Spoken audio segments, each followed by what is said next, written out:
அல்ஹம்துலில்லாஹி ரப்பில் ஆலமீன். நஹ்மதுஹு வ நஸ்தஈனுஹு வ நஸ்தக்ஃபிருஹு வ நஊது பில்லாஹி மின் ஷுரூரி அன்ஃபுஸினா வ ஸய்யிஆத்தி அஅமாலினா.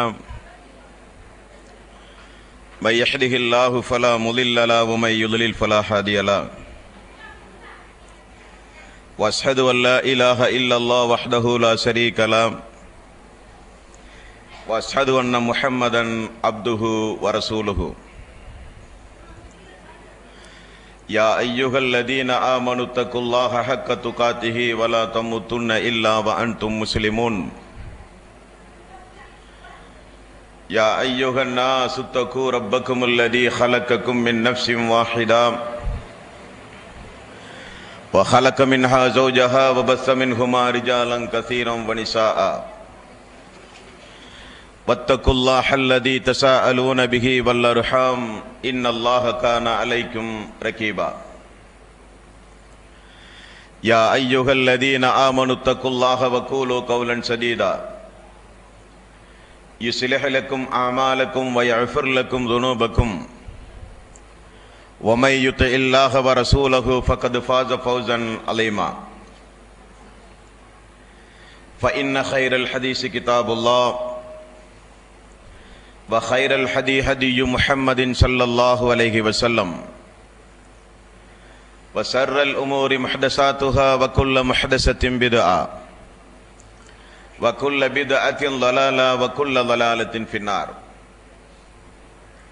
வார்த்தைகளில் சிறந்தது அல்லாஹ்வினுடைய வார்த்தை என்றும்,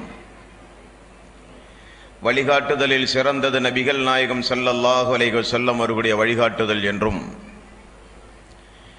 காரியங்களில் மிக மிக கெட்டது மார்க்கங்களில் பித்அத்துகளை உண்டாக்குவது, ஒவ்வொரு பித்அத்தான காரியங்களும் வழிகேடுகள் அனைத்தும் உங்களை நரகில் கொண்டு போய் சேர்க்கும் என்று ரசூலுல்லாஹி ஸல்லல்லாஹு அலைஹி வஸல்லம் அவர்கள் தங்களுடைய ஒவ்வொரு சொற்பொழிவின் துவக்கத்திலும் இந்த மனித சமூகத்திற்கு நினைவுறுத்தியதை இந்த நல்ல சந்தர்ப்பத்தில் புனிதமிக்க ரமலானுடைய மாதத்தை எதிர்கொண்டவர்களாக அல்லாஹ்வினுடைய ஆலயத்தில் ஒன்று கூடி இருக்கின்ற உங்களது சிந்தனையிலும் ஆரம்பமாக அந்த நபிமொழியை நினைவுபடுத்தி என்னுடைய இந்த உரையினை ஆரம்பம் செய்கிறேன். எல்லாம் வல்ல அல்லாஹ் ரப்புல் ஆலமீன் இணை வைத்தலை விட்டும், பித்அத்துகள், அனாச்சாரங்கள், மூட பழக்க வழக்கங்கள், சடங்கு சம்பிரதாயங்களை விட்டும், அமல்களை பாழாக்கி மறுமையில் நரகத்திற்கு அழைத்து செல்லுகின்ற அனைத்து நடவடிக்கைகளை விட்டும் நம் அனைவர்களையும் அல்லாஹ் காப்பாற்றுவதோடு, அல்லாஹ்வினுடைய மார்க்கத்தில் சொல்லப்பட்ட சட்டதிட்டங்களை நம்முடைய வாழ்வில் நாம் முழுமையாக பின்பற்றி மரணிக்கின்ற பொழுது ஒரு உண்மை முஸ்லீமாக மரணித்து மறுமை நாளில் சொர்க்கத்தில் அல்லாஹ்வினுடைய தூதரோடு ஒன்றாக இருக்கிற ஒரு வாய்ப்பை அல்லாஹ் நம் அனைவர்களுக்கும் தந்தருள்வானாக. அன்பிற்கும் பாசத்திற்கும் உரிய சகோதரர்களே, தாய்மார்களே, பெரியோர்களே, அல்லாஹ்வினுடைய மாபெரும் கிருபையினால் புனிதமிக்க இவ்வருடத்தினுடைய ரமலான் மாதத்தின் முதல் நாளை நாமெல்லாம் சந்திக்கவிருக்கிறோம். இந்த நல்ல நேரத்தில் ரமலானுடைய ஆரம்பமாக இருக்கிற காரணத்தினால் பொதுவாக இஸ்லாமிய சமூக மக்கள் மத்தியில் ரமலானுடைய மாதத்தினுடைய இரவு தொழுகை எந்த அடிப்படையில் அமைக்கப்பட வேண்டும், அந்த இரவு தொழுகையினுடைய ரக்காத்துகளுடைய எண்ணிக்கைகள் எவ்வளவு, ரமலானுடைய மாதத்தினுடைய இரவில் இஷாவுக்கு பிறகு எத்துணை ரக்காத்துகள் வேண்டுமானாலும் தொழலாமா, அல்லது அதற்கென்று ஏதாவது ஒரு வரைமுறைகளை, விதிமுறைகளை ரசூலுல்லாஹி ஸல்லல்லாஹு அலைஹி வஸல்லம் அவர்கள் ஏதாவது ஏற்படுத்தி இருக்கிறார்களா என்பதையெல்லாம் ரமலானுடைய ஆரம்ப நேரமாக இருக்கிற காரணத்தினால் உங்களுடைய சிந்தனையிலே பதிவு செய்து கொள்ள நான் கடமைப்பட்டிருக்கிறேன். இந்த உரையை பொறுத்தவரையில் ஒவ்வொரு நபிமொழிக்கும் ஹதீஸ் எண்கள், கிதாபினுடைய பெயர்கள் குறிப்பிடப்படும். உங்களை விட நான் அதிகம் அறிந்தவன் என்பதற்காக வேண்டிய அல்ல. தமிழில் இன்றைக்கு புகார் ஹதீஸ் வெளிவந்திருக்கிறது, நசை ஹதீஸுகள் வெளிவந்திருக்கிறது. ஹதீஸ் எண்களை குறித்து வைத்து வீட்டுக்கு சென்று எடுத்து பார்த்து நீங்கள் பயன்பெற முடியும் என்பதற்காக வேண்டி ஹதீஸ் எண்கள் இங்கே குறிப்பிடப்படுகிறது. இதில் ஏதாவது குறைகள் இருக்குமேயானால் கேட்டு தெரிந்து கொள்ளலாம். எனக்கும் தெரியாவிட்டால் என்னை விட மூத்த அறிஞர்களிடத்திலே கேட்டு இன்ஷா அல்லாஹ் உங்களுக்கு விளக்கம் அளிக்கப்படும். பொதுவாக ரமலானுடைய மாதம் வந்தாலே தராவீஹ் ரக்காத் 20 ரக்காத்துகளா 11 ரக்காத்துகளா, புதிதாக வந்திருக்கிற இந்த குழப்பவாதிகள் இபாதத்துகளினுடைய எண்ணிக்கையை குறைத்து, இபாதத்துகளை குறைத்து, ரக்காத்துகளை குறைத்து மக்கள் இபாதத்து செய்வதை தடுக்கிறார்கள் என்றெல்லாம் அறியாத ஒரு சில இஸ்லாமிய சகோதரர்கள் விமர்சனம் செய்வதை நாம் அறிகிறோம். இன்னும் ஒரு சில சகோதரர்கள் இவைகளெல்லாம் ஒரு பிரச்சனையா, இஸ்லாத்தில் எவ்வளவோ சட்டங்கள் இருக்கிற பொழுது இந்த ரக்காக்குகள் 13 23 என்கிற தகராறுகள் பிரச்சனைகள் நமக்கு எதற்கு, இவைகளெல்லாம் ஒரு சுன்னத்தான காரியம் தானே, இது குறித்து விளக்கங்கள் எதற்கு, வீண் விவாதங்கள் எதற்கு என்று ஒதுக்கி தள்ளுகிற சகோதரர்களும் உண்டு. இன்னும் ஒரு சில சகோதரர்கள் இரவு தொழுகையை பொறுத்தவரையில் அது ஒரு உபரியான வணக்க வழிபாடு, அதிகமான நன்மைகளை தரக்கூடியது தானே, எவ்வளவு வேண்டுமானாலும் தொழலாமே, அதற்கு எண்ணிக்கை, அது குறித்து எதற்கு விளக்க உரைகள், புத்தகங்கள், மாநாடுகள், விவாதங்கள், எவ்வளவு வேண்டுமானாலும் தொழுது கொள்ளலாமே, இப்படியும் ஒரு சாரார். இன்னும் ஒரு சில மக்கள் இபாதத்துகளை பொறுத்தவரையில் அல்லாஹும் அல்லாஹுடைய ரசூலும் தீர்மானித்ததை தாண்டி வேறு எந்த வகையான இபாதத்துகளையும் நம்மால் செய்ய இயலாது, எதற்கும் ஒரு வரையறை உண்டு, அந்த வரையறையின் அடிப்படையில் தான் இபாதத்துகள் நாம் ஒவ்வொருவரும் நிறைவேற்ற வேண்டும் என்று சொல்லுகிற மக்களும் இந்த மனித சமூகத்திலே உண்டு. இன்னும் ஒரு சாராரோ இல்லை, இபாதத்துகளை பொறுத்தவரையில் அது 23 ரக்காத்துகள் தான் தொழப்பட வேண்டும், குறைத்து தொழுதல் என்பது அப்படிப்பட்ட ஒரு தொழுகையே கிடையாது என்று எண்ணுகிற சகோதரர்களும் உண்டு. இனி தஹஜ்ஜுத் தொழுகை, வித்ரு தொழுகை அதல்ல ரமலானுடைய தொழுகை, ரமலானுடைய தொழுகையில் தராவீஹ் என்கிற பெயரில் ஒரு தொழுகை உண்டு என்று விசுவாசிக்கின்ற சகோதரர்களும் உண்டு. ஆக இது குறித்து ரமலானுடைய ஆரம்ப நேரத்தில் தெளிவான ஒரு நிலைப்பாட்டுக்கு நாம் வந்தால்தான் நாம் செய்கிற இபாதத் ஒரு உயிரோட்டமாக அமையும். அன்பார்ந்த சகோதரர்களே,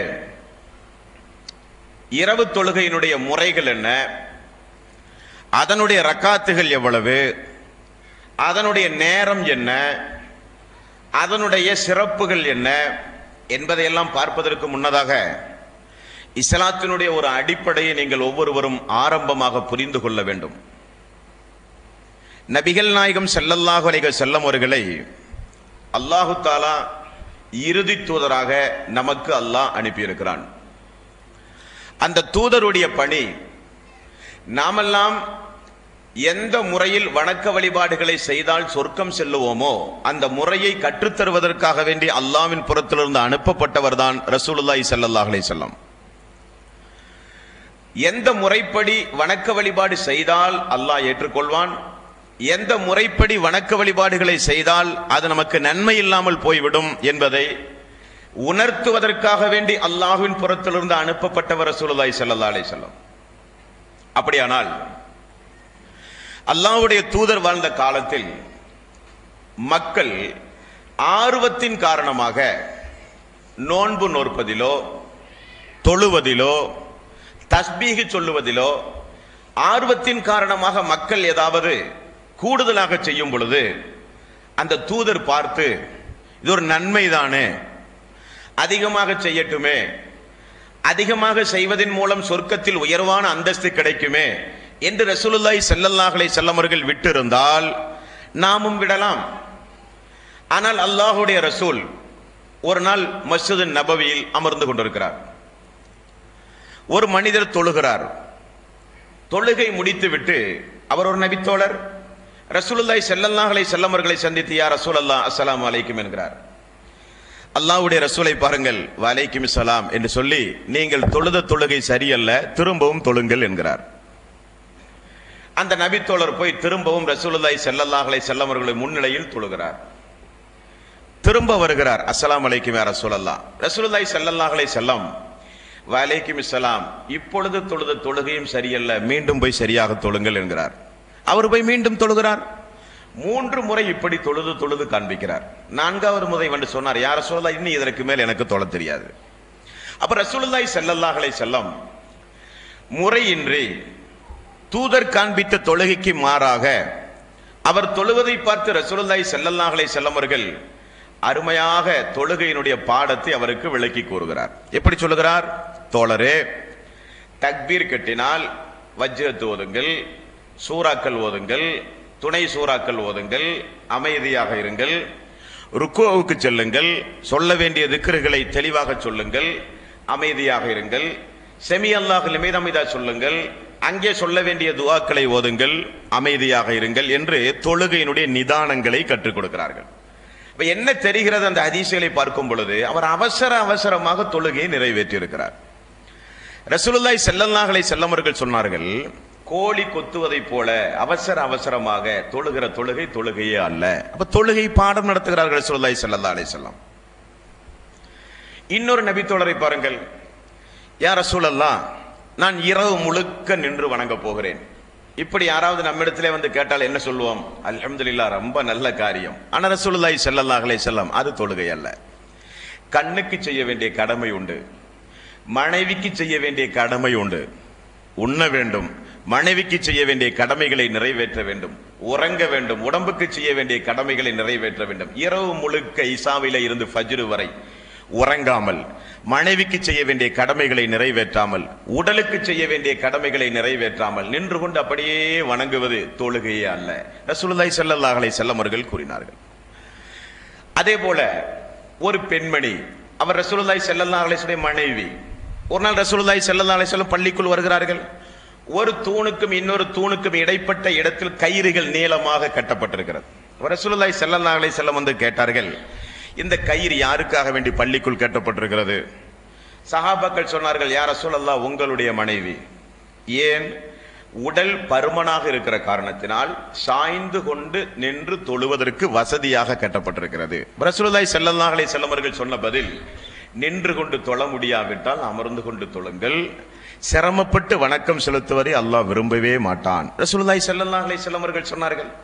அப்ப முறைகேடாக மக்கள் தொழும் பொழுது, ஆர்வம் நிமித்தமாக அதிகமாக தொழ வேண்டும் என்று மக்கள் விரும்பும் பொழுது, சிரமப்பட்டு மக்கள் வணக்க வழிபாட்டை செலுத்தும் பொழுது, தூதர் உயிரோடு இருக்கிற காலத்தில் கண் எதிரே நடக்கக்கூடிய சம்பவத்தை தூதர் சுட்டிக்காட்டி மக்களை திருத்தி இருக்கிறார்.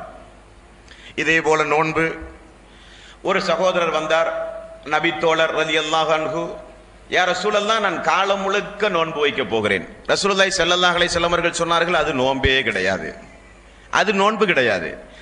நோன்பு நோக்க வேண்டுமானால் ரமலானுடைய மாதம் 30 நோன்பு, தொடர்ந்து ஷவ்வாலுடைய 6 நோன்பு, மாதம் நோன்பு வைக்க வேண்டுமானால் பிறை 13, 14, 15, வாரம் நோன்பு வைக்க வேண்டுமானால் திங்கள், வியாழன். இல்லை யா ரசூலல்லாஹ், என்னால் அதிகமாக நோக்க முடியும். அப்படியா, ஒரு நாள் விட்டு ஒரு நாள் நோன்பு, 365 நாளும் நோன்பல்ல, அதற்கு பேர் நோன்பே கிடையாது. கூடுதல் நன்மை தானே, அந்த நன்மையும் கிடையாது. ஒரு நாள் விட்டு ஒரு நாள் நோன்பு, அது தாவூத் அலைஹிஸ்ஸலாத்து வஸ்ஸலாம் அவர்கள் வைத்த நோன்பு, எனக்கு பிடித்தமான நோன்பு. ரசூலுல்லாஹி ஸல்லல்லாஹு அலைஹி வஸல்லம் மக்கள் ஆர்வத்தோடு இபாதத்து செய்யும் பொழுது எவ்வளவு கருணும் கருத்துமாக இருந்து அதை சரிபடுத்தி இருக்கிறார் பாருங்கள். அதே போல ஒரு பெண்மணி வெள்ளிக்கிழமை மட்டும் நோன்பு நோட்டிருக்கிறார்கள். ரசூலுல்லாஹி ஸல்லல்லாஹு அலைஹி வஸல்லம் அவர்கள் அந்த பெண்ணிடத்தில் என்ன கேட்டார்கள்? வியாழக்கிழமை நோன்பு வைத்தீர்களா என்று கேட்டார். இல்லை யா ரசூலல்லாஹ். சனிக்கிழமை நோன்பு வைப்பதாக எண்ணி இருக்கிறீர்களா? இல்லை யா ரசூலல்லாஹ். அப்படியானால் வெள்ளிக்கிழமை நோன்பு வைக்க தடை. வெள்ளிக்கிழமை நோன்பு வைப்பதில் எந்த நன்மையும் கிடையாது. பெருநாள் தினத்தில் நோன்பு வைப்பதில் எந்த நன்மையும் கிடையாது. அப்ப நோன்பு, தொழுகை, இப்படிப்பட்ட வணக்க வழிபாடுகளில் மக்களிடத்தில் ஏதாவது தவறுகள் இருந்தால் அதை சுட்டிக்காட்டி திருத்தி நேரான முறையான இபாதத்துகளை தூதர் கற்றுக் கொடுக்க வந்தவர் அல்லாஹ்வுடைய ரசூல். இது ஒன்றை நீங்கள் விவரமாக புரிந்து கொள்ள வேண்டும்.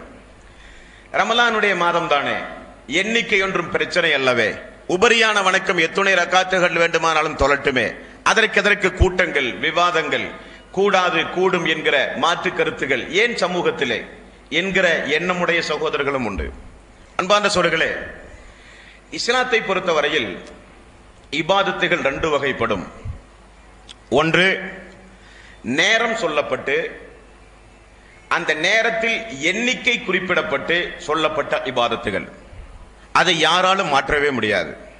உதாரணத்திற்கு ஃபஜ்ருடைய நேரத்தினுடைய முன் சுன்னத் 2 ரகாத், நேரம் ஃபஜ்ருக்கு முன்னதாக இமாம் ஜமாத்தோடு தொழுகிற தொழுகைக்கு முன்னதாக 2 ரகாத். அங்கே 4 ரகாத் சுன்னத்து தொழுதால் அந்த சுன்னத் அல்ல. என்ன காரணம்? ரசூலுல்லாஹி ஸல்லல்லாஹு அலைஹி வஸல்லம் ஃபஜ்ருக்கு முன்னதாக சுன்னத் என்று நிய்யத்து வைப்பதாக இருந்தால் அது 2 தான் அனுமதி.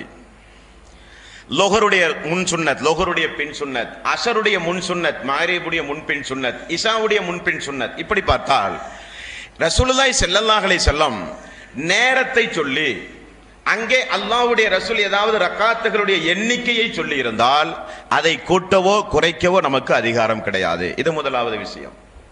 அப்ப எண்ணிக்கை சொல்லப்பட்ட தொழுகைகள் எல்லாம் எது?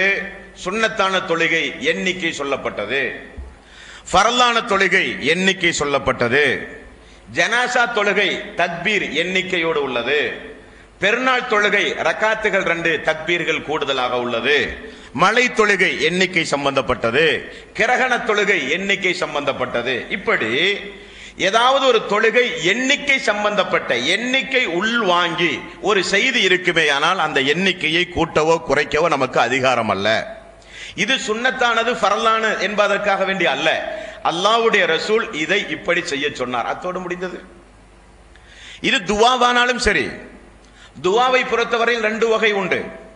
ஒன்று, அல்லாஹ்வுடைய ரசூல் ஏதாவது காரண காரியத்திற்காக வேண்டி ஒரு செயலை முன்னிறுத்தி நமக்கு ரசூலுல்லாஹி ஸல்லல்லாஹு அலைஹி வஸல்லம் ஏதாவது ஒரு துவாவை கற்றுத் தந்திருந்தால் அந்த துவாவை கற்றுத்தந்த முறைப்படி தான் ஓத வேண்டும். அதை மாற்றி அமைக்கிற உரிமை நமக்கு கிடையாது. ஒரு மூமினை பார்த்தால் சலாம் சொல்லுவது, பள்ளிக்குள் நுழையும் பொழுது, பள்ளியை விட்டு வெளியேறும் பொழுது, மலஞ்சலம் கழிக்க உள்ளே செல்லும் பொழுது, வெளியேறும் பொழுது, உறங்கும் பொழுது, விழிக்கும் பொழுது, இதெல்லாம் கற்றுத்தந்த பிரார்த்தனைகள். கற்றுத்தந்த பிரார்த்தனைகளை கற்றுத்தந்த முறைப்படி அரபில் மனப்பாடம் செய்து அரபியில் தான் அதை ஓத வேண்டும். இப்ப சலாம் சொல்வது அஸ்ஸலாமு அலைக்கும் வரஹ்மத்துல்லாஹ், அல்லாஹ்வுடைய சாந்தியும் சமாதானம் உங்கள் மீது உண்டாகட்டும், இது தமிழ் அர்த்தம். அரபியில் சொல்ல முடியாது, தமிழ் தான் சொல்லுவேன் என்றால் அது சலாம் அல்ல. அப்ப கற்றுத்தந்தவைகள் அரபியில் சொல்ல வேண்டும், கற்றுத்தந்தவைகளை கற்றுத்தந்த இடங்களில் சொல்ல வேண்டும், கற்றுத்தந்தவையை கற்றுத்தந்த முறைப்படி சொல்ல வேண்டும். அதில் யாரும் எந்த கூட்டலும் குறைவும் செய்ய முடியாது. இன்னொரு வகையான துவா நம்முடைய தேவைகள் குறித்து அல்லாஹ்விடத்திலே கேட்கப்படுகிற துவா. எப்பொழுது வேண்டுமானாலும் கேட்கலாம், எந்த முறைப்படி வேண்டுமானாலும் கேட்கலாம். உங்களுடைய உள்ளத்தில் உதித்ததை கேளுங்கள், விரும்பியதை கேளுங்கள், தோன்றியதையெல்லாம் அல்லாஹ்விடத்திலே கேளுங்கள். ரசூலுல்லாஹி ஸல்லல்லாஹு அலைஹி வஸல்லம் அவர்கள் கூறினார், அது நம்முடைய விருப்பத்திற்கு உட்பட்ட துவா. ஃபர்லான தொழுகைக்கு பிறகு, தஹஜ்ஜுத் தொழுகைக்கு பிறகு, பயண நேரத்தில், எல்லா நேரங்களிலும் அல்லாஹ்விடத்திலே பிரார்த்தனை செய்யலாம். இது ஒரு வகையான பிரார்த்தனை. அப்ப தொழுகையை பொறுத்தவரையில் அதே போல பாருங்கள், ரசூலுல்லாஹி ஸல்லல்லாஹு அலைஹி வஸல்லம் ஃபர்லான தொழுகை, சுன்னத்தான தொழுகை, தஹஜ்ஜுத் தொழுகை, வித்ருடைய தொழுகை எல்லாம் பாருங்கள் எண்ணிக்கை குறிப்பிடப்பட்டதாகவே இருக்கும். இப்ப எண்ணிக்கை குறிப்பிடப்படாத தொழுகை ஏதாவது இஸ்லாத்தில் உண்டுமா என்றால் நஃபிலான வணக்கம், அதற்கு தடையே கிடையாது. ஆரோக்கியம் இருக்கிற காலம் வரை எவ்வளவு வேண்டுமானாலும் தொழலாம். நிய்யத் நஃபிலாக இருக்க வேண்டும். நஃபிலாக இருக்கிற தொழுகைக்கு எண்ணிக்கை கிடையாது. உங்களுடைய ஆரோக்கியம் மட்டும், உடல் மட்டும் ஒத்துழைத்தால் எவ்வளவு வேண்டுமானாலும் தொழலாம். நஃபிலான தொழுகையில் கவனிக்கப்பட வேண்டிய ஒன்று, தொழுகை தடுக்கப்பட்ட நேரமா என்று மட்டும் பார்த்தால் போதும். சூரியன் உதிக்கும் பொழுது, சூரியன் நடு உச்சியில் இருக்கும் பொழுது, சூரியன் மறையும் பொழுது தொழுதல் கூடாது. அசருக்கு பிறகு தொழுதல் கூடாது. அப்ப உபரியான வணக்க வழிபாடுகளை பொறுத்தவரையில் எண்ணிக்கை கட்டாயம் அல்ல, எவ்வளவு வேண்டுமானாலும் தொழலாம். கவனிக்கப்பட வேண்டியது என்னவென்றால் தொழுகை தடுக்கப்பட்ட நேரமா என்று மட்டும் கவனித்தால் போதும். அப்ப உபரியான நஃபிலான வணக்க வழிபாடுகளுக்கு எண்ணிக்கை தடையில்லை, யாரும் யாரையும் தடுக்க இயலாது. ஒருவர் இஷாவில் இருந்து ஃபஜ்ர் வரை உள்ள இடைப்பட்ட நேரத்தை நஃபிலான வணக்க வழிபாட்டின் மூலம் நிறைவேற்ற விரும்புகிறார் என்றால் நஃபில் நியத்து வைத்து 1000 ரக்காத்து தொழுதாலும் யாரும் அவரை போய் தடுக்கவே முடியாது. இன்னொருவர் தஹஜ்ஜத் நியத்து வைத்து தொழுவதாக இருந்தாலோ, தஹஜ்ஜுத் நிய்யத்து வைத்து தொழுவதாக இருந்தால், ஒரு தொழுகையினுடைய பெயர் குறிப்பிட்டு சொல்லப்பட்டு நிய்யத்து வைப்பதாக இருந்தால் அங்கே எண்ணிக்கை இருக்கும். எண்ணிக்கையை முடிந்தவரை நாம் பின்பற்ற வேண்டும். எண்ணிக்கை இல்லாத தொழுகை நஃபிலான தொழுகை. இந்த அடிப்படையை மனதில் வைத்துக் கொண்டு இந்த ரமலானுடைய காலத்தில் தொழுகிற இரவு தொழுகை குறித்து நாம் ஆய்வு செய்ய கடமைப்பட்டிருக்கிறோம். முதலாவது விஷயம், தராவீஹ் என்கிற பெயரில் ஒரு தொழுகையே முதலில் இஸ்லாத்தில் கிடையாது. இது முதல்ல நீங்க தெரிந்து கொள்ளணும். தராவீஹ் என்கிற பெயர் காலம் காலமாக வாழையடி வாழையாக முன்னோர்களாகிய நம்முடைய இஸ்லாமிய சமூகத்தினர்கள் பழக்க வழக்கத்தில் சொல்லி வந்த பெயர்தான் தராவீஹ் என்கிற பெயரை தவிர, தராவீஹ் என்கிற பெயர் ஹதீஸ் கிதாபுகளில் இல்லாத ஒரு பெயர். தராவீஹ் என்றால் ஓய்வெடுத்தல் என்று பொருள்.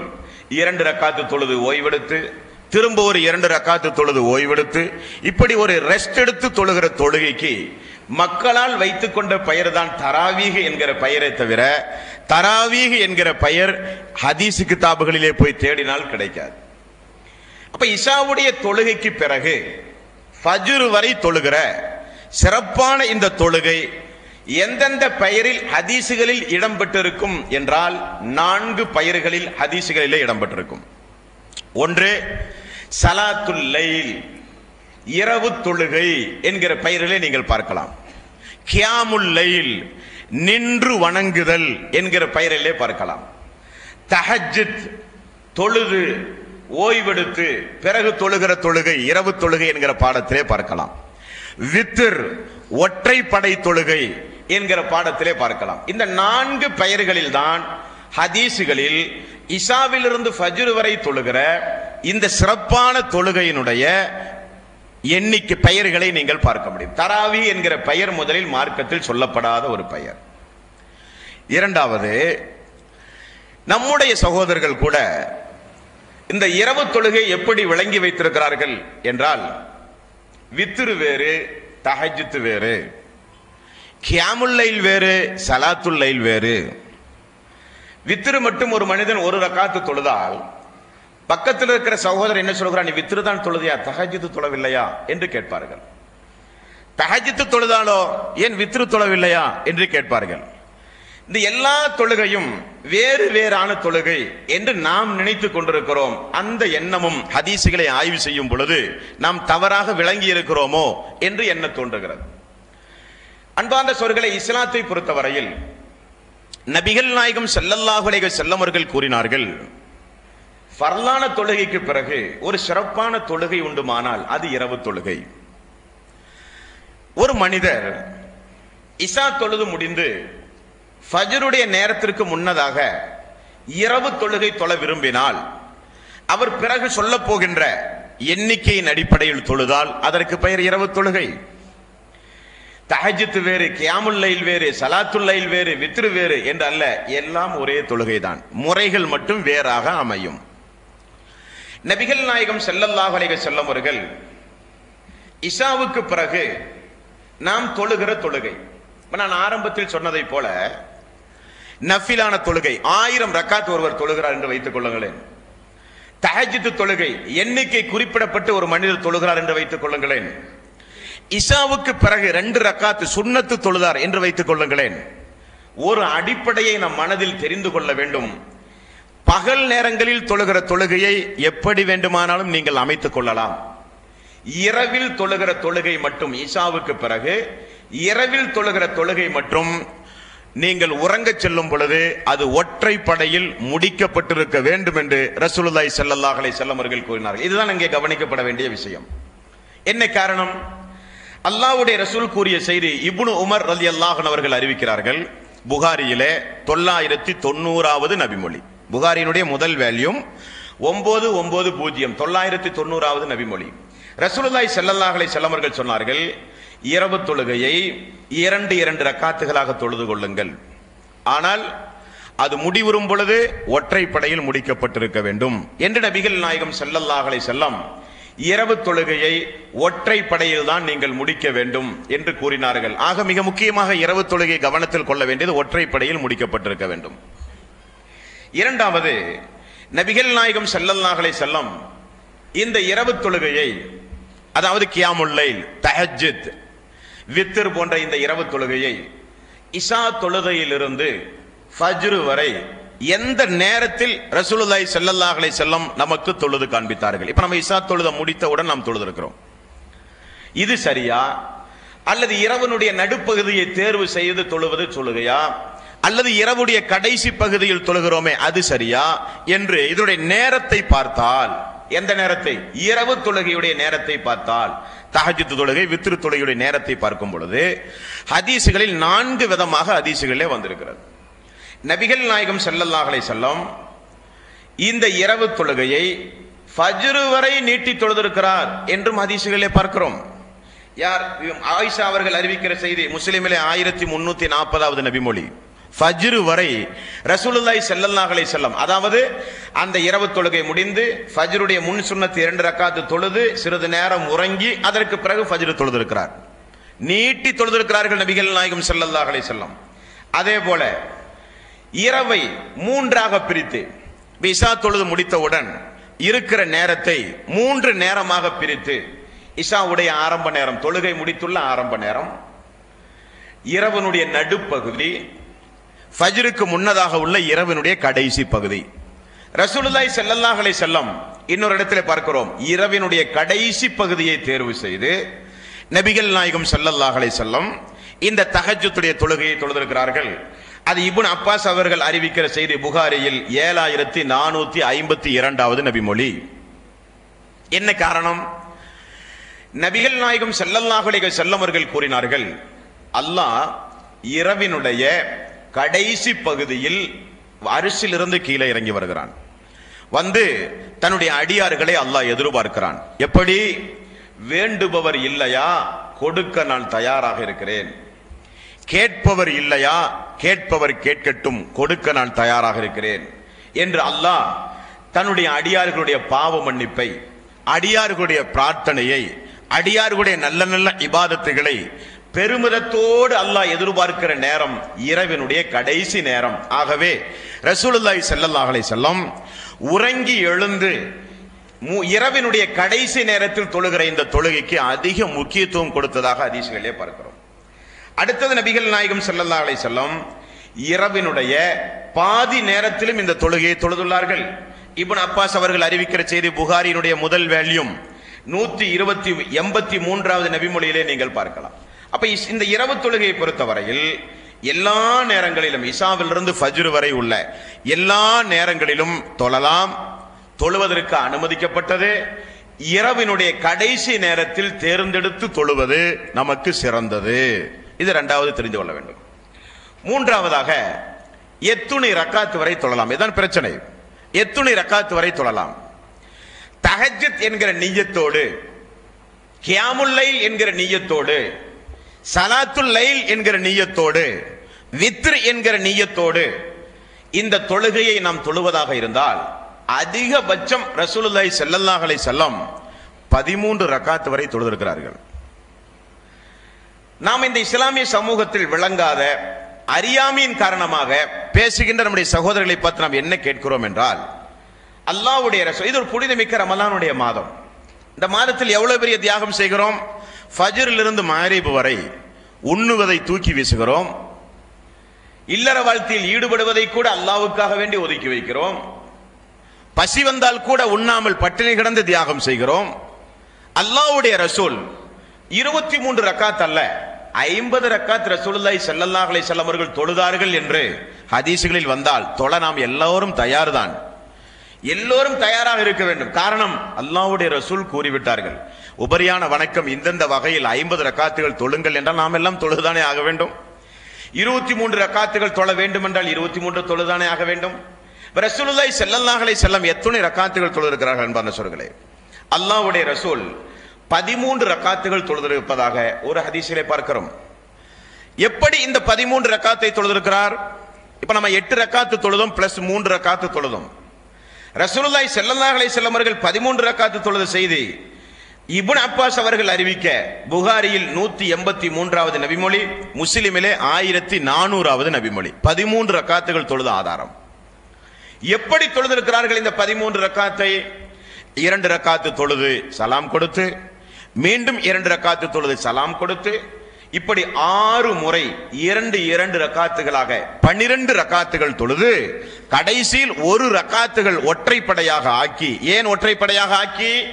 உங்களுடைய இரவு தொழுகை ஒற்றைப்படையில் முடிக்கப்பட்டிருக்க வேண்டும் என்கிற இஸ்லாமிய அடிப்படை அம்சத்தின் அடிப்படையில் ரசூலுல்லாஹி ஸல்லல்லாஹு அலைஹி வஸல்லம் 2 என்று 6 12 ரக்காத்துகள் தொழுது 1 ரக்காத் வித்ர் தொழுததாக ஹதீஸ்களிலே பார்க்கிறோம். புகாரி 183, முஸ்லிம் 1400. இப்னு அப்பாஸ் அறிவிக்கிற செய்தி அதே புகாரியில் 1138வது நபிமொழியிலே பார்க்கலாம். ரசூலுல்லாஹி ஸல்லல்லாஹு அலைஹி வஸல்லம் இரவு தொழுகை 13 ரக்காத்துகள் தொழக்கூடியவராக இருந்தார்கள் என்றும் வருகிறது. இந்த 13 ரக்காத்தை 2 தொழுத ரசூலுல்லாஹி ஸல்லல்லாஹு அலைஹி வஸல்லம் வேறு ஒரு முறையிலும் இந்த 13 ரக்காத்தை தொழுதிருக்கிறார். அது என்ன முறை? இப்ப நாம 2 8 ரக்காத்து தொழுதோம், 4 முறையாக இல்லையா? 3 ரக்காத்து வித்ர் தொழுதோம். 13 ரக்காத்து தொழ விரும்புகிறவர்கள் 8 ரக்காத்துகள் 2 தொழுது பிளஸ் 5 ரக்காத்துகள். அந்த 5 ரக்காத்துகளுக்கு இடையில் அத்தஹியாத்தே கிடையாது. இப்ப மக்ரிப் தொழுகிறோம் என்றால் 2வது ரக்காத்தில் அமர்ந்து 3வது ரக்காத்தில் சலாம், அப்படித்தானே? இந்த 5 ரக்காத்தை பொறுத்தவரையில் இரவு தொழுகையில் தொழுகிற 5 ரக்காத்துகளை பொறுத்தவரையில் 8 பிளஸ் 5 என்று வரும் பொழுது ரசூலுல்லாஹி ஸல்லல்லாஹு அலைஹி வஸல்லம் எங்கும் அமராமல் இறுதியில் அமர்ந்து 5வது ரக்காத்திலே சலாம் கொடுத்திருக்கிறார். இந்த இடத்தில் ஒரு விஷயத்தை கவனத்தில் கொள்ள வேண்டும். இரவு தொழுகை 2 வகையில் நீங்கள் தொழலாம். ஒன்று 2 தொழுது இறுதியில் ஒற்றை ஆக்கி தொழலாம், அல்லது 2 தொழாமல் தொடர்ந்து தொழுது அத்தஹியாத்தில் அமர்ந்து சலாம் கொடுத்து தொழுகிற தொழுகையும் இஸ்லாத்திலே உண்டு. 1 3 5 இந்த 1 ரக்காத் 3 ரக்காத் 5 ரக்காத் 1 3 5 இந்த எண்ணிக்கை உள்ள தொழுகைக்கு இடையில் அத்தஹியாத்தே கிடையாது. தொடர்ந்து தொழுது கடைசியில் ஒரு அமர்விலே இருந்து சலாம் கொடுத்து தொழுகை முடிப்பது. 7வது ரக்காத்து தொழலாம். தொடர்ந்து 6 வரை தொழுது 6வது அமர்வில் அமர்ந்து சலாம் கொடுக்காமல் எழுந்து 7வது ரக்காத்தில் தொழுது சலாம் கொடுப்பது மக்ரிப் தொழுகையை போல. 9வது ரக்காத்து தொழலாம். 9 ரக்காத் அது எப்படி? தொடர்ந்து தொழுது 8வது ரக்காத்தில் மட்டும் அமர்ந்து 9ல் எழுந்து சலாம் கொடுப்பது. இது ஒரு முறை. இன்னொரு முறை 2 தொழுது ஒற்றையாக்குவது ஒரு முறை. இந்த 2 முறையில் எந்த ஒரு முறையை நீங்கள் தேர்வு செய்து தொழுதாலும் அது இரவு தொழுகை, தஹஜ்ஜுத் தொழுகை, கியாமுல் லைல் தொழுகை, வித்ர் தொழுகை. 2 வகை. 9 வரை 11 வரை ரசூலுல்லாஹி ஸல்லல்லாஹு அலைஹி வஸல்லம் 10வதில் அமர்ந்து 11ல் சலாம் கொடுத்திருக்கிறார். 8ல் அமர்ந்து 9ல் சலாம் கொடுத்திருக்கிறார். 6ல் அமர்ந்து 7ல் சலாம் கொடுத்திருக்கிறார். 5 ரக்காத்து தொழும் பொழுதோ 3 ரக்காத்து தொழும் பொழுதோ 1 ரக்காத்து தொழும் பொழுதோ இடையில் அத்தஹியாத்துகளே கிடையாது. ஒரு ரக்காத்துக்கு தான் அப்புறம் தேவையே இல்லை. இது ஒரு முறை.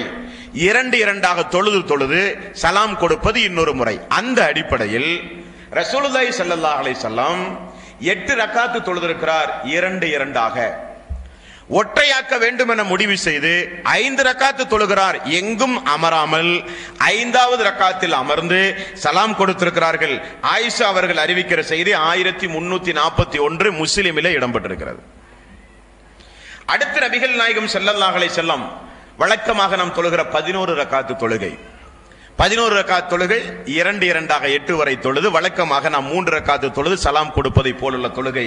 இது முஸ்லிமிலே 1331வது நபிமொழி, 1344வது நபிமொழி, 2 நபிமொழிகளிலும் பார்க்கலாம். இந்த 11 ரக்காத்தை மட்டும் 2 வகை 2 அடிப்படையில் நாம் தொழலாம். ஒன்று 8 + 3, இன்னொன்று 10 + 1.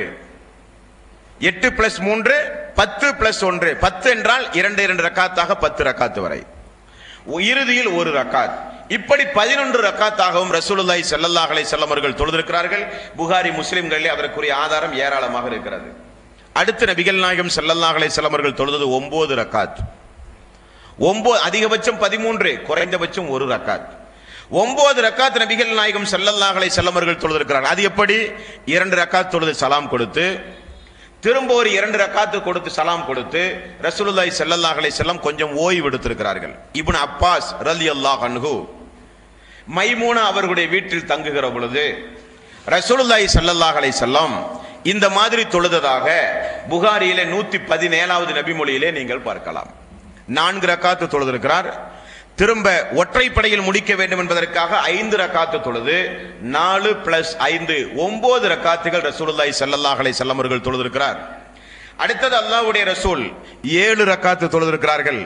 மஸ்ரூக் என்கிற நபித்தோழர் அறிவிக்க புகாரியில் 1139வது நபிமொழி 7 ரக்காத் ரசூலுல்லாஹி ஸல்லல்லாஹு அலைஹி வஸல்லம் அவர்கள் தொழுதார்கள்.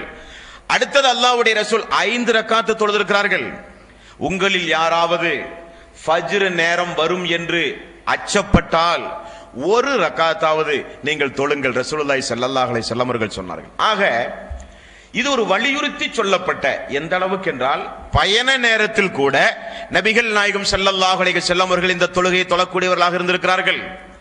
அப்ப இசாவுக்கு ஃபர்லான தொழுகைக்கு பிறகு அதிகம் வலியுறுத்தி சொல்லப்பட்ட தொழுகையினுடைய பட்டியலில் இந்த இரவு தொழுகை இடம்பெற்றிருக்கிறது. 1 ரக்காத், 3 ரக்காத், 5 ரக்காத், 7 ரக்காத், 9 ரக்காத். இவைகளெல்லாம் கடைசி வரை அமர்விலே அமராமல் போய் அமர்ந்து தொழுகிற ஒரு மாதிரியான தொழுகை. இன்னொரு வகையான தொழுகை 13 ரக்காத்து வரை உள்ள தொழுகை. 2 தொழுது சலாம் கொடுத்து இறுதியில் ஒற்றைப்படையாக நிறுத்துவதற்காக வேண்டி தொழுகிற தொழுகை. அப்ப அதிகபட்சம் 13, குறைந்தபட்சம் 1 ரக்காத். இதான ஹதீஸ்களில் பார்க்க முடிகிறது. 23 ரக்காத் நபிகள் நாயகம் ஸல்லல்லாஹு அலைஹி வஸல்லம் அவர்கள் தொழுததாக எங்காவது ஹதீசுகளில் ஏதாவது ஆதாரம் இடம்பெற்றிருக்கிறதா என்று நாம் பார்க்கும் பொழுது ஒரு சம்பவம் பைஹக்கியில் 4391வது நபிமொழியாக இப்னு அப்பாஸ் அவர்கள் அறிவிக்கிற செய்தி இடம்பெற்றிருக்கிறது. அது என்ன? ரசூலுல்லாஹி ஸல்லல்லாஹு அலைஹி வஸல்லம் ரமலானுடைய மாதத்தில் 20 ரக்காத்துகள் தொழுது வித்ரும் தொழக்கூடியவராக இருந்தார். இப்படித்தான் ஒரு ஹதீஸை பார்க்க முடிகிறது.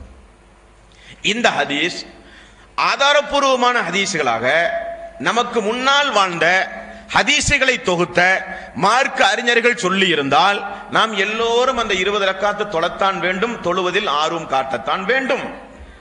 ஆனால் எந்த கிதாபில் பைஹக்கியில் இந்த ஹதீஸ் இடம் பெற்றிருக்கிறதோ அந்த பைஹக்கி இமாம் அவர்களே அந்த ஹதீஸினுடைய அடிக்குறிப்பில் இந்த ஹதீஸில் அபு ஷைபா என்பவர் இடம்பெறுகிறார். இவர் பலகீனமானவர், இந்த செய்தியை ஏற்று இபாதத்து செய்ய முடியாது என்று அதே பைஹக்கியில் இமாம் அவர்கள் குறிப்பிட்ட காரணத்தினால் 20 தொழ முடியாது என்று சொல்லுகிறோம். எந்த கிதாபில் இந்த செய்தி இடம்பெற்றிருக்கிறதோ அதே கிதாபில் அந்த செய்தியை ஏற்று செயல்படுத்த முடியாது, அது பலகீனமான செய்தி, அதே இமாம் கூறுகிறார். அடுத்தது நம்முடைய இஸ்லாமிய சமூகத்தில் 23 ரக்காத்து தொழ வேண்டும் என்று சொல்லுகிற அன்பர்கள் எதை மக்களுக்கு சொல்கிறார்கள்? உமர் ரலியல்லாஹு அன்ஹுடைய காலத்தில் மக்கள் 23 ரக்காத்துகள் இரவு தொழுகை தொழுதிருக்கிறார்கள், முஅத்தாவிலே ஆதாரம் உண்டு என்று சொல்கிறார்கள். முஅத்தாவில் 233வது நபிமொழியாக இந்த செய்தி இடம்பெற்றிருக்கிறது. இந்த செய்தி உமர் அவர்களுடைய ஆட்சி காலத்தில் மக்கள் 23 ரக்காத்துகள் தொழுதுள்ளார்கள். இதை யஸீத் பின் ரூமான் என்கிற ஒரு மனிதர் அறிவிக்கிறார். இது சரியா என்று பார்க்கும் பொழுது யஸீத் பின் ரூமான் என்பவர் உமர் அவருடைய ஆட்சி காலத்தில் வாழாதவர். உமருடைய ஆட்சி காலத்திற்கு பின்னால் பல வருட காலம் பொறுத்துதான் பிறந்து வாழப் போகிறவர். உமருடைய ஆட்சி காலத்தில் பார்த்து உமருடைய ஆட்சி காலத்தில் மக்கள் இப்படியெல்லாம் தொழுதார்கள் என்று சொல்லுகிறவர் உமருடைய ஆட்சி காலத்தில் இருந்திருக்க வேண்டுமா வேண்டாமா? அந்த காலத்தில் வசித்திருக்க வேண்டுமா வேண்டாமா? அதே முஅத்தாவில் வருகிற அந்த செய்தியை இமாம் பைஹக்கி அவர்கள் எடுத்து எழுதும் பொழுது இந்த யஸீத் பின் ரூமான் என்பவருடைய வயசை பார்க்கும் பொழுது இவர் உமருடைய காலத்திலே வாழவில்லை. அப்படியானால் இந்த செய்தி ஏற்றுக்கொள்ள முடியாது. நியாயமான காரணம் தானே. அடுத்தது உமர் ரலியல்லாஹு அன்ஹு அவர்கள் நேரடியாக சம்பந்தப்பட்டு இந்த இரவு தொழுகை குறித்து மக்களுக்கு ஏதாவது கட்டளையிட்டு இருக்கிறார்களா என்ற ஹதீசுகளை பார்த்தால் உமர் ரலியல்லாஹு அன்ஹு அவர்கள் நேரடியாக 2 நபித்தோழர்களை தன்னுடைய ஆட்சி காலத்தில் அழைத்திருக்கிறார். ஒன்று உபை பின் கஅப், இன்னொன்று தமீமுத்தாரி.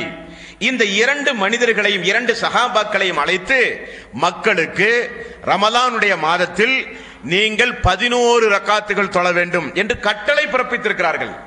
2 நபித்தோழர்களையும் அழைத்து நேரடியாக உமர் அவர்கள் சம்பந்தப்பட்டு 2 நபித்தோழர்களையும் அழைத்து 11 ரக்காத்துகள் நீங்கள் தொழ வேண்டும் என்று கட்டளையிட்டிருப்பதை ஏற்றுக்கொள்வதா, அல்லது உமர் அவர்களுடைய ஆட்சி காலத்தில் எங்கோ மக்கள் தொழுதாக அந்த காலத்திலும் வாழாத அந்த காலத்திற்கு சம்பந்தம் இல்லாத யஸீத் பின் ரூமான் அவர்கள் சொல்லுகிற செய்தியை ஏற்றுக்கொள்வதா? ஏற்க முடியாது. ஏனென்றால் சஹாபாக்கள் ரசூலுல்லாஹி ஸல்லல்லாஹு அலைஹி வஸல்லம் மாற்றமாக எந்த காரியத்தையும் தெரிந்து கொண்டே செய்ய மாட்டார்கள். அப்ப ரசூலுல்லாஹி ஸல்லல்லாஹு அலைஹி வஸல்லம் அவர்களோடு வாழ்ந்த அந்த சஹாபாக்கள் 11 ரக்காத் 13 ரக்காத் இவைகளை பார்த்து மக்களுக்கு பழக்கப்பட்டு இபாதத்து செய்து மக்களோடு மக்களாக தொழுத அந்த சஹாபாக்கள், அதிலும் குறிப்பாக உமர் ரலியல்லாஹு அன்ஹு அவர்கள் போன்ற மூத்த சஹாபாக்கள் தங்களுடைய ஆட்சி காலத்தில் மக்களுக்கு நேரடியாக இப்படி கட்டளையாக 23 ரக்காத்துகள் தொழுததாக எங்காவது ஆதாரம் உண்டா என்றால் இல்லை. 11 ரக்காத்துகள் தொழுமாறு கட்டளை பிறப்பித்திருக்கிறார்கள். தமீமுத்தாரி உபை பின் கஅப் என்கிற 2 நபித்தோழர்களை அழைத்து அந்த கட்டளை பிறப்பித்திருக்கிறார்கள்.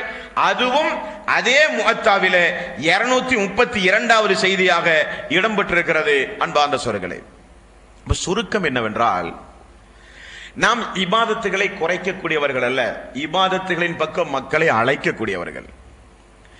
நம்முடைய இந்த பிரச்சாரத்திற்கு பிறகு எவ்வளவு இளமையான எவ்வளவு சகோதரர்கள், பள்ளியின் பக்கம் ஏறெடுத்தும் பார்க்காத எவ்வளவு சகோதரர்கள் இந்த பள்ளியின் பக்கம், இபாதத்தின் பக்கம், அதுவும் புனிதமிக்க ரமலானுடைய மாதத்தில், உங்களுக்கெல்லாம் ஒன்று தெரியுமா, ஆரம்ப காலகட்டத்தில் எல்லாம் ஹஜ்ஜுக்கு செல்வதாக இருந்தால் நீங்கள் பார்த்தால் பாருங்கள், எல்லாம் நாளைக்கோ இன்னைக்கோ மௌத்தாவர கேஸுக்கு தான் ஹஜ்ஜுக்கு போவாங்க. ஒரு காலத்தில் பார்த்தீங்கன்னா தெரியும், அவங்கள 4 பேர் கை பிடிச்சி தான் கொண்டு போய் ரயில்வே ஸ்டேஷன்ல கொண்டு ஏற்றி விட வேண்டிய சூழ்நிலை.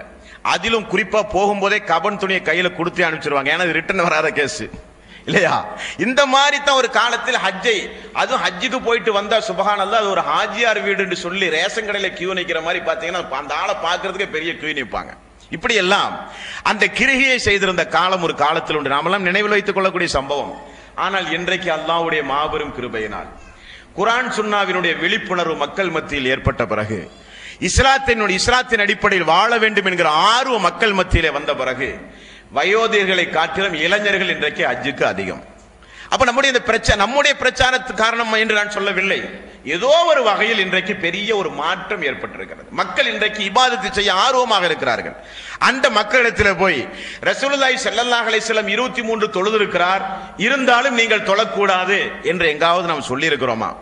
அல்லாஹ்வுடைய ரசூல் 23 அல்ல, 50 அல்ல, 100 தொழுதிருந்தாலும் நாம் தொழ கடமைப்பட்டவர்கள். காரணம், ரசூலுல்லாஹி ஸல்லல்லாஹு அலைஹி வஸல்லம் அவர்கள் தொழுது காண்பித்த முறைக்கு மாற்றமாக தொழுகிற அதிகாரம் நமக்கு கிடையாது. நான் ஆரம்பத்தில் சொன்னதை போல இபாதத்தை நாம் குறைக்க வந்தவர்கள் அல்ல, இபாதத்துகளை முறைப்படுத்த வந்தவர்கள். இப்ப துஆ கூடாது என்று சொல்லுகிறோம். எந்த துஆ கூடாது? ரசூலுல்லாஹி ஸல்லல்லாஹு அலைஹி வஸல்லம் ஒரு மனிதர் 2 கரத்தை உயர்த்தி அல்லாஹ்விடத்திலே பிரார்த்தனை செய்தால் அல்லாஹ் அந்த கையை வெறுமனே அறுப்ப வெட்கப்படுகிறான். துஆ கேளுங்கள் நாம் சொல்லுகிறோம். துஆ எப்பொழுதெல்லாம் கேட்க வேண்டும்? நேரம் கிடைக்கும் பொழுதெல்லாம் கேளுங்கள். துஆ எப்படி கேட்க வேண்டும்? அல்லாஹ்வை புகழ்ந்து ரசூலுல்லாஹி ஸல்லல்லாஹு அலைஹி வஸல்லம் ஸலவாத்து சொல்லி பிறகு உங்களுடைய தேவைகளை கேட்டு பிறகு பிறருடைய தேவையை கேளுங்கள். துஆவினுடைய முறை, துஆவை கற்றுக் கொடுக்கணும், துஆவை மக்களுக்கு கற்றுக் கொடுத்து துஆவை அதிகம் கேளுங்கள் என்று சொல்லுகிறோம். எந்த துஆ கூடாது? ஒருவர் ஓதி இன்னொரு ஆமீன் என்று சொல்லுகிற வழிமுறை இஸ்லாத்தில் இல்லை என்று தானே சொல்லுகிறோம். உடனே துஆவே கூடாது என்று பிரச்சாரம் செய்கிறார்கள். தஸ்பீகள் கூடாது, திக்ருகள் கூடாது. நாம் சொல்லுகிறோம் உண்மைதான். எந்த திக்ருகள்? கூட்டாக அமர்ந்து சப்தம் போட்டு ஒருவர் கூற பின்னால் இருப்பவர்கள் எல்லாம் கோரஸாக சொல்லி சப்தம் போட்டு சொல்லுகிற திக்ருகள் கூடாது. எந்த திக்ருகள் கூடும்? மௌனமாக இருந்து உள்ளார்ந்தோய் உள்ளச்சத்தோடு கண்ணீர் மல்க அந்த துஆவினுடைய திக்ருனுடைய தாற்பயத்தை புரிந்து எண்ணிக்கையை மனதில் வைத்து உயிரோட்டத்தோடு துஆ சொல்லுங்கள். நிறைய திக்ருகள் உண்டு. அன்றாட நம்முடைய வாழ்விலே ஓத வேண்டிய நிறைய துஆக்கள் உண்டு. ஆக இஸ்லாத்தில் இல்லாததை கண்டித்து இருப்பதை சொல்ல வந்தவர்கள் நாங்கள், இஸ்லாத்தில் உள்ளதை குறைக்க வந்தவர்கள் அல்ல. இனி இந்த செய்தியை மக்கள் மத்தியிலே சொல்லி குழப்பத்தை உண்டாக்க வந்தவர்களும் அல்ல. இனி இவ்வளவு குறிப்புகளை தந்திருக்கிறோம். இதையும் மீறி நான் 23 தான் தொழுவேன் என்றால் உங்களுக்கு நீங்கள் வழிகேட்டில் இருக்கிறீர்கள், நீங்கள் மறுமையிலே நரகத்திற்கு செல்வீர்கள் என்றெல்லாம் ஃபத்வா கொடுக்க நாங்கள் தயாராகவும் இல்லை. நீங்கள் தொழுத தொழுகைக்கு நீங்கள் தான் அல்லாஹ்விடத்திலே பதில் சொல்ல போகிறீர்கள். அல்லாஹ் கேட்பானா இல்லையா மறுமை நாளில்? தூதரை நிறுத்தி இந்த தூதர் ரமலானுடைய மாதத்தில் எப்படி தொழுதார் என்று உங்களுக்கு சொல்லப்பட்டதா? நீங்கள் தொழுத தொழுகை எந்த அடிப்படையில் தொழுதீர்கள்? மக்கள் என்ன நினைக்கிறார்கள் என்றால், நன்மை தானே, எவ்வளவு வேண்டுமானாலும் செய்யலாமே என்றால் மார்க்கத்தில் அதற்கு அனுமதியே கிடையாது.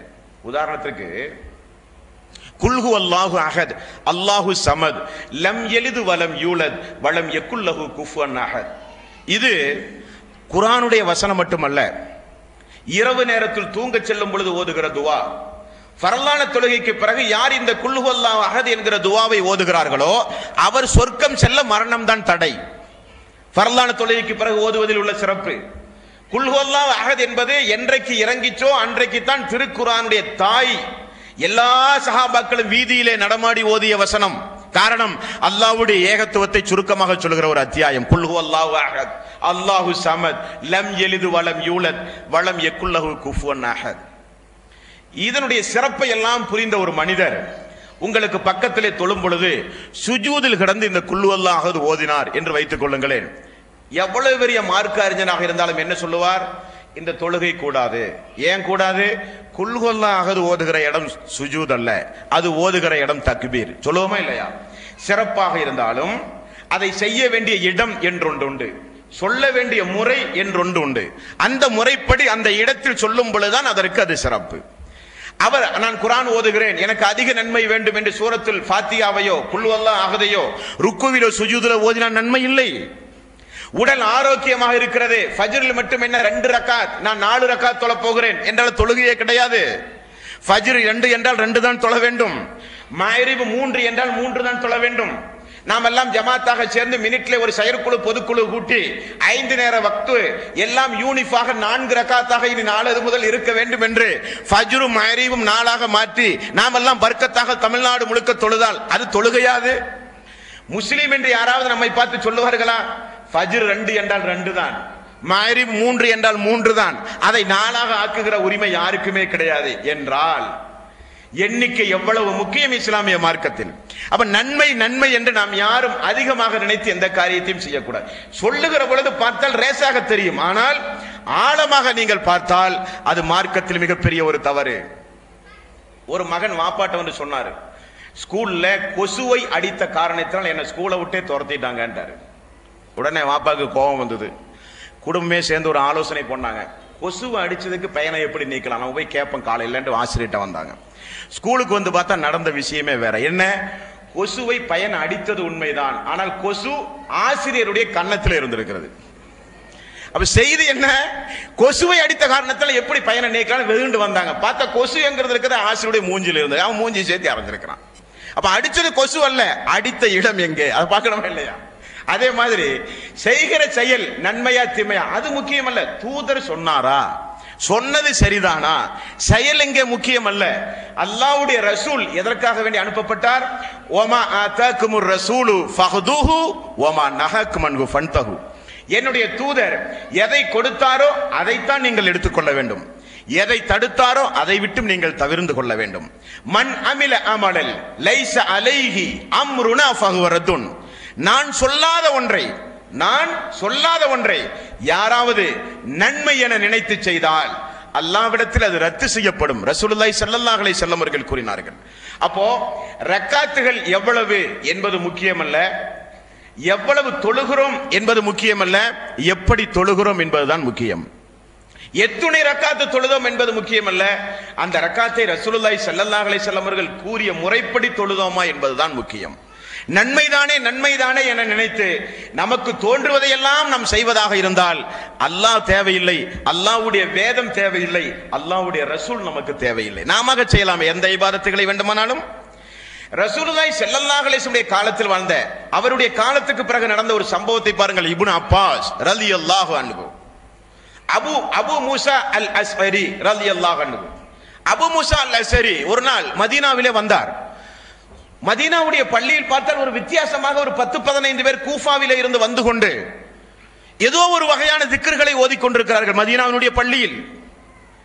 அதை பார்க்கிறார் அபு மூசா அல் அஸ்அரி. அருகிலே போய் பார்த்தால் எல்லோருக்கும் முன்னாலும் கொஞ்சம் கற்கள் இருக்கிறது. ஒரு தஸ்பீகை கூட்டாக சேர்ந்து சொல்லுகிறார்கள், ஒரு கல்லை எடுத்து வைக்கிறார்கள். இன்னொருவர் தஸ்பீகை சொல்லுகிறார், அதை கூட்டாக இன்னொருவர் ஓதுகிறார்கள், இன்னொரு கல்லை எடுத்து வைக்கிறார்கள். அபு மூசா அல் அஸ்அரி பார்த்து இது என்ன இது என்று கேட்டார்கள். அல்லாஹ்வுடைய ரசூலுடைய வாழ்க்கையில நாங்கள் இப்படி பார்க்கவில்லையே, இது என்ன இது என்று கேட்டார். இது திக்ர், அல்லாஹ்வை நினைவு கூறுகிறோம் என்று சொன்னார்கள். அபு மூஸா அல்-அஷ்அரி ஓடி போய் இப்னு அப்பாஸ் இடத்திலே போய் சொன்னார். இப்னு அப்பாஸ் அவர்கள் கேட்டார்கள், நீங்கள் ஏன் தடுக்கவில்லை என்று கேட்டார்கள். எனக்கு ஒன்றும் சொல்ல தெரியவில்லை என்றார். இரண்டு பேரும் பள்ளிக்கு வந்து இப்னு அப்பாஸ் ரலியல்லாஹு அன்ஹு அவர்கள் வட்டமிட்டு zikr செய்து கொண்டிருந்த அந்த மக்களை பார்த்து சொன்ன செய்தி என்ன தெரியுமா? தோழர்களே, இது என்ன? நாங்கள் zikர்களை எண்ணிக்கொண்டிருக்கிறோம். இப்னு அப்பாஸ் அவர்கள் சொன்னார்கள், நீங்கள் எண்ணுவது zikr அல்ல, எண்ணுவது பாவம். பாவத்தை எண்ணிக்கொள்ளுங்கள். என்ன காரணம்? அல்லாஹ்வுடைய ரசூலிடத்தில் பாடம் பெற்ற நாங்கள் இன்றைக்கு உயிரோடு இருக்கிறோம். அல்லாஹ்வுடைய ரசூலுடைய வீடு இன்னும் சேலமடையாமல் உயிரோடு இருக்கிறது. அல்லாஹ்வுடைய ரசூலுடைய மனைவிமார்கள் இன்னும் உயிரோடு இருக்கிறார்கள். அல்லாஹ்வுடைய ரசூல் பயன்படுத்திய பாத்திரம், வாகனம் இன்னும் உயிரோடு இருக்கிறது. இருக்கவே மார்க்கத்தில் புதுமையை உண்டாக்க வந்தீர்களா என்று சொல்லி பள்ளியிலிருந்து துரத்தப்பட்டார்கள் என்று ஹதீஸ்களிலே பார்க்கிறோம். இவர்கள் என்ன குழப்பவாதியா இப்னு அப்பாஸ்? இபாதத்து செய்ய வந்தவர்களை தடுத்தவரா இப்னு அப்பாஸ் ரலியல்லாஹு அன்ஹு அவர்கள்? அப்படி அல்ல. இஸ்லாம் என்பது அல்லாஹ்வுடைய மார்க்கம் என்பதை மட்டும் நீங்கள் மறந்துவிடக் கூடாது. இஸ்லாம் என்பது அல்லாஹ்வுடைய ஒரு தீன். அல் யௌம அக்மல்து லக்கும் தீனக்கும் வ அத்மம்து அலைக்கும் நிஅமதி வ ரலீது லக்குமுல் இஸ்லாம தீனா. இந்த மார்க்கத்தை நான் முழுமையாக்கி விட்டேன் என்று அல்லாஹ் சொல்லுகிறான். முழுமையாக்கப்பட்ட மார்க்கம். தொழுகை முழுமையாக்கப்பட்டது, நோன்பு முழுமையாக்கப்பட்டு விட்டது, ஹஜ் ஜகாத்துகள் முழுமையாக்கப்பட்டு விட்டது, எல்லா இபாதத்துகளும் முழுமையாக்கப்பட்ட மார்க்கம். இந்த மார்க்கத்தில் கூடுதல் குறைவு ஏற்படுத்துகிற உரிமை நமக்கு கிடையாது. அப்படி யாராவது செய்தால் பார்த்து கொண்டு வெறுமனே மௌனமாக இருக்கிற அதிகாரம் நமக்கு கிடையாது. காரணம், எடுத்துச் சொல்வது மூமினான நம்முடைய கடமை. எடுத்துச் சொல்வது மூமினான நம்முடைய கடமை. ஏற்றுக்கொள்வதும் நிராகரிப்பதும் அவர்களுடைய உரிமை. அது மறுமையில் அவர்கள் மறுமையில் அல்லாஹ்வுக்கு பதில் சொல்ல போகிறார். அவ்வளவுதானே. ஆக இஸ்லாமிய மார்க்கத்தை பொறுத்தவரையில் இஸ்லாத்தில் ஒரு கூட்டல் குறைவை ஏற்படுத்துவதை அனுமதிக்க முடியாது. கூட்டல் குறைவை உண்டாக்கினால் அது இரண்டு வகையான குற்றத்தை உண்டாக்கிவிடும். ஒருவன் மது அருந்துகிறான் என்று வைத்துக் கொள்ளுங்களேன். மது அருந்தினால் ஹராமை செய்ததற்கு மறுமையில் விசாரித்து தண்டனை. ஒரு மனிதன் இஸ்லாத்தில் இல்லாத ஒன்றை நன்மை என கருதி கூடுதலாக செய்தாலோ அவனுக்கு என்ன தண்டனை? செய்ததற்கு கூலி இல்லை என்று சொன்னால் கூட பரவாயில்லை, நான் செய்தேன், நான் செய்த எதற்கு மதிப்பெண்ணே கிடையாது. அப்படியா? அல்லாஹ்வுடைய ரசூல் கூறிய முறைப்படி இந்த இபாதத்து ஒன்றும் இல்லையா? சரி, எனக்கு அடுத்தது என்ன? அடுத்தது என்னவா? மார்க்கத்தில் இல்லாதை செய்கிற அதிகாரம் உனக்கு எங்கிருந்து வந்தது? அடுத்த கேள்வி. மார்க்கத்தை இல்லாத ஒரு காரியத்தை சொல்லுகிற செய்கிற அதிகாரம் உனக்கு எங்கிருந்து வந்தது? தூதர் சொல்லாத, தூதர் காண்பிக்காத, தூதர் உருவாக்காத எந்த ஒரு காரியத்தையும் செய்கிற அதிகாரம் எங்கிருந்து வந்தது என்று கேட்டால் என்ன பலன்? யா அல்லாஹ், நான் நன்மையை நினைத்து செய்தேன். நன்மையை சொல்லித்தானே தூதர் வந்தார்? நன்மையை போதிக்கத்தானே தூதர் வந்தார்? நன்மையை எந்த அடிப்படையில் செய்தால் எனக்கு விருப்பமாக இருக்கும் என்பதை போதிக்கத்தானே தூதர் வந்தார்? அந்த முறைப்படி அந்த இபாதத்துகள் செய்யப்பட வேண்டும். அன்பார்ந்த சகோதரர்களே, அதுதான் முக்கியமே தவிர இபாதத்தை குறைக்க வந்தவர்களோ, சமூகத்தில் குழப்பம் உண்டாக்கவோ, ரமலானுடைய மாதத்தில் சர்ச்சைக்குரிய விஷயங்களை பேசி மக்களுடைய இபாதத்துகளோடு விளையாடவோ, குழப்பம் விளைவிக்கவோ வந்தவர்கள் அல்ல. அல்லாஹ் அறிந்தவனாக இருக்கிறான். மக்கள் செய்கிற இபாதத் உயிரோட்டமாக இருக்க வேண்டும். மக்கள் செய்கிற இபாதத் முறைப்படுத்தப்பட்டதாக இருக்க வேண்டும். மக்கள் செய்கிற இபாதத்திற்கு மறுமையில் அவர்களுக்கு கூலி கிடைக்க வேண்டும் என்பதை முறைப்படுத்தி நெறிப்படுத்தி மக்களுக்கு போதிக்க வந்தவர்கள் நாங்கள் என்கிற ஒரு தன்னிலை விளக்கத்தோடு இறுதியான ஒரு குர்ஆனுடைய வசனத்தையும் உங்களுக்கு நான் நினைவுறுத்த கடமைப்பட்டிருக்கிறேன். 33வது அத்தியாயத்தின் 36வது வசனம். வமா கான லி முஃமினின் வலா முஃமினத்தின் இதா கலல்லாஹு வ ரசூலுஹு அம்ரன் அன் யகூன லஹுமுல் கியரத்து மின் அம்ரிஹிம். அல்லாஹுவோ அல்லாஹ்வுடைய தூதரோ ஒரு காரியம் குறித்து, ஒரு இபாதத்துகள் குறித்து, ஒரு சட்டம் குறித்து, ஒரு காரியம் குறித்து தீர்ப்பு சொன்னால் அதில் மாற்று அபிப்பிராயம் கொள்கிற கடமையோ உரிமையோ முஸ்லிமான ஆண்களுக்கும் பெண்களுக்கும் கிடையாது. அல்லாஹ்வுடைய ஆயத் 33வது அத்தியாயத்துடைய 36வது வசனம். வமா கான லி முஃமினின் வலா முஃமினத்தின் இதா கலல்லாஹு வ ரசூலுஹு அம்ரன் அன் யகூன லஹுமுல் கியரத்து மின் அம்ரிஹிம். அல்லாஹ்வும் அல்லாஹ்வுடைய தூதரும் இப்படித்தான் ஒரு காரியம் என்று சொன்னால் அந்த காரியத்தில் மாற்று அபிப்பிராயம் சொல்லுகிற உரிமை கடமை முஃமினான ஆண்களுக்கும் பெண்களுக்கும் கிடையாது. அடுத்து அல்லாஹ்வுடைய ஒரு எச்சரிக்கை. வமை யஸில்லாஹ வ ரசூலுஹு ஃபக்கத் லல்ல லலாலன் முபீன். அல்லாஹ்வுக்கும் தூதருக்கும் யாராவது மாற்றமாக நடந்தால் அவர்கள் நிச்சயம் வழிகேட்டில் இருக்கிறார்கள். அல்லாஹ்வுடைய ஆயத். அல்லாஹ்வுடைய எச்சரிக்கை. அல்லாஹ் என்ன சொன்னானோ, அல்லாஹ்வுடைய தூதர் என்ன சொன்னாரோ அதன்படி பார்த்து இபாதத்து செய்வது நம்முடைய கடமை. அப்படி பார்த்து இபாதத்து செய்கிற நன்மக்களாக அல்லாஹ் நம் அனைவர்களையும் ஆக்கி அருள் புரிவானாக. வ ஆகிரு தஅவானா அனில் ஹம்துலில்லாஹி ரப்பில் ஆலமீன். இன்ஷா அல்லாஹ் ரமலானுடைய ஆரம்ப நேரமாக இருக்கிற காரணத்தால் இந்த வகுப்பு இன்றைக்கு எடுக்கப்பட்டிருக்கிறது. நாளையும் நாளைய மறுதினம் தொடர்ந்து இன்ஷா அல்லாஹ் பயான்கள் நடைபெறும். இதே போன்று திரளாக வந்து பயன்பெறுமாறு கேட்டுக்கொள்ளப்படுகிறீர்கள். சுப்ஹானக்கல்லாஹும்ம வபிஹம்திக அஷ்ஹது அல்லா இலாஹா இல்லா அன்த அஸ்தக்ஃபிருக வ அத்தூபு இலைக்.